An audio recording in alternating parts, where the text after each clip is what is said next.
Tiga.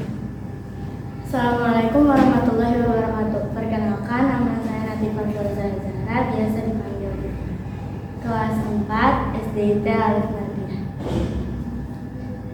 Kabupaten Cirebon yang pastinya di Jawa Barat. Jawa Barat memiliki bermacam-macam kebudayaan. Salah satunya adalah Gunung Tangkuban Perahu di Bandung, Jawa Barat.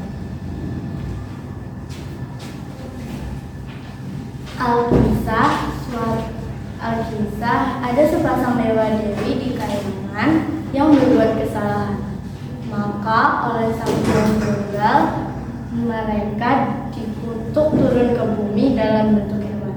Sang dewi berubah menjadi babi yang bernama Celeng Wayang dan sang dewa yang berubah menjadi anjing bernama Situma. Pada suatu ketika ada seorang raja yang bernama Sungging Prabangkara yang sedang berburu. Ia meminum air kelapa langsung dari batoknya. Celeng Wayungnya yang sedang betapa kehausan meminum sisa air kelapa tersebut. Celeng Wayungnya hamil dan melahirkan seorang bayi. Karena pada dasarnya ia adalah seorang dewi, jadi bayi itu sangatlah cantik. Raja Sungging Prabangkara yang tidak tahu bahwa itu adalah bayinya membawa bayi tersebut ke keraton dan diberi nama Dayang Sumbi. Dayang Sumbi tumbuh menjadi gadis yang amat cantik jelita hingga banyak raja dan pangeran yang ingin meminangnya, tetapi ditolak. Sehingga pada akhirnya raja dan pangeran itu saling berperang. Atas keinginan Dayang Sumbi sendiri, ia memutuskan untuk menyembunyikan dirinya di hutan bersama anjing, yaitu Situma. Pada suatu ketika, Dayang Sumbi sedang asyik menenun kain. Tak sengaja torak kain tersebut jatuh. Karena malas, Dayang Sumbi berkata tanpa berpikir dahulu, "Barang siapa yang mengambilkan torak tersebut, jika berjenis kelamin laki-laki akan kujadikan suamiku, tapi jika berjenis kelamin perempuan akan kujadikan saudaraku." Situmang anjing tersebut mengambilkan torak tersebut. Hingga akhirnya karena sudah berjanji, Dayang Sumbi pun menikah dengan Situmang. Karena merasa malu, akhirnya Dayang Sumbi tinggal bersama Situmang di dalam hutan. Ia melahirkan seorang anak lelaki yang bernama Sangkuriang. Pada suatu hari, Dayang Sumbi mengidamkan makan hati hewan. Akhirnya ia menyuruh Sangkuriang dan Situmang untuk berburu mencari hewan. Karena sudah lama berburu tapi tak juga menemukan hewan, akhirnya ia melihat seekor babi, yaitu Celeng Wayungnya.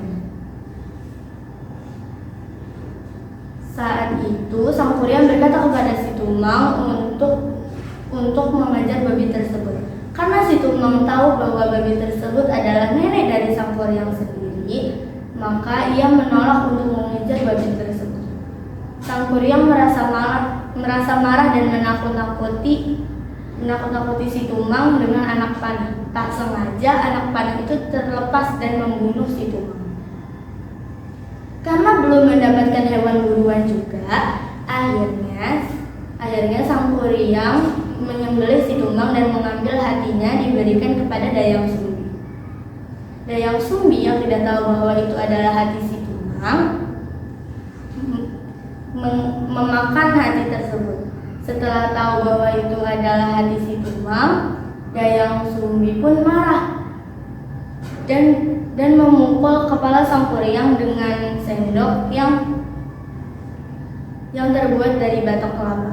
Sangkuriang yang ketakutan berlari kabur dari rumah.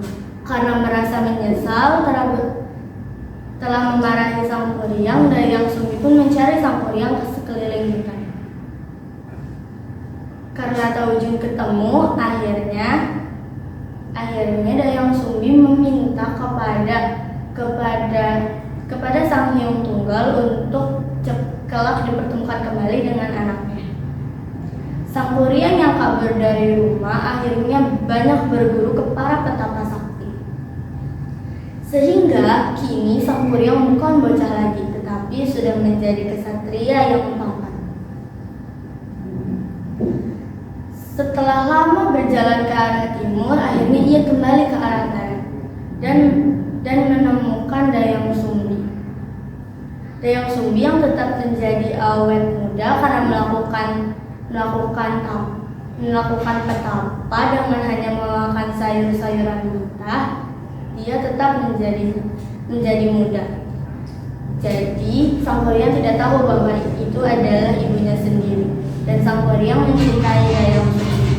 Dayang Sumbi yang juga tidak tahu bahwa itu adalah Sang Kuryang anaknya sendiri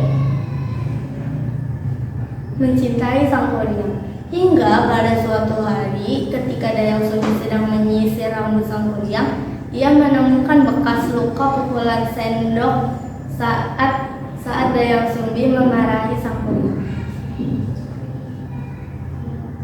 Supaya tidak jadi menikah dengan Sang Kuryang, Dayang Sumbi membuat persyaratan. Jika kamu dapat membangun satu gunung dalam waktu 1 malam, maka kamu akan menikah denganku. Tetapi jika tidak bisa membuat gunung dalam 1 malam, maka kita tidak akan menikah. Akhirnya Sang Kuryang pun menyetujui persyaratan tersebut. Sang Kuryang mulai membangun gunung dibantu oleh jin-jinnya. Karena gunung sudah hampir jadi, maka Dayang Sumbi takut jika ia akan menikah dengan Sang Kuryang anaknya sendiri. Dayang Sumbi meminta silir-silirnya untuk mengibarkan kain merah supaya terlihat seperti semburat datangnya subuh. Jin-jin yang ketakutan karena datangnya subuh pun mereka masuk ke dalam tanah. Karena Sang Kuryang merasa gagal, akhirnya ia menumpahkan gunung tersebut, lalu mengejar Dayang Sumbi. Dayang Sumbi yang terus berlari menghindari kejaran dari Sang Kuryang, ia meminta pertolongan kepada Sang Hyang Tunggal untuk dibebaskan dari kejaran anaknya. Sampai akhirnya Dayang Sumbi berubah menjadi setampan bunga jersi dan Sang Kuryang menghilang ke alam gaib. Begitulah asal-usul Gunung Tangkuban Perahu. Sekian dari saya. Wassalamualaikum warahmatullahi wabarakatuh.